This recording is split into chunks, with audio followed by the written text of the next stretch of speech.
গতকাল মার্কিন রাষ্ট্রদূতের সঙ্গে আমাদের বাণিজ্য মন্ত্রীর একটি বৈঠক হয়েছে এবং সেই বৈঠকে মার্কিন রাষ্ট্রদূত আমাদের আমেরিকার সঙ্গে যে বাণিজ্য চুক্তি হয়েছে সেই বিষয়ে তিনি বেশ কিছু কথা বলেছেন। তার মধ্যে উল্লেখযোগ্য হলো দুই দেশের মধ্যে আমদানি রপ্তানির ঘাটতি, বাংলাদেশের কৃষি ও জ্বালানি পণ্য আমদানির প্রতিশ্রুতি, দেশে ব্যবসার পরিবেশ উন্নয়ন ও বিনিয়োগ আকর্ষণের জন্য নীতি সংস্কারের বিষয়গুলো মার্কিন রাষ্ট্রদূত তুলে ধরেন।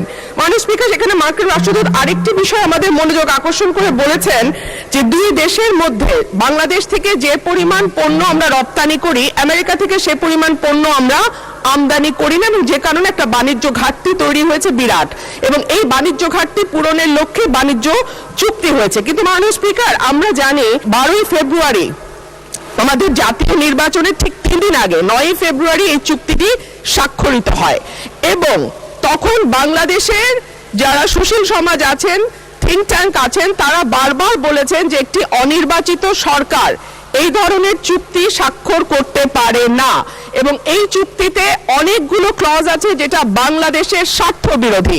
সুতরাং নির্বাচনের পরে যখন একটি নির্বাচিত সরকার আসবে তখন যেন এই চুক্তিটি স্বাক্ষরিত হয়। কিন্তু আনফরচুনেটলি আমরা দেখলাম যে না, অন্তর্বর্তীকালীন সরকার শুনল না এবং 9ই ফেব্রুয়ারি এই চুক্তিটি স্বাক্ষরিত হয়। মাননীয় স্পিকার, এই চুক্তির শর্ত অনুযায়ী প্রতিযোগিতামূলক মাননীয় সদস্য, আমার বক্তব্য শুনুন। এটি কোনো পয়েন্ট অফ অর্ডার হলো না।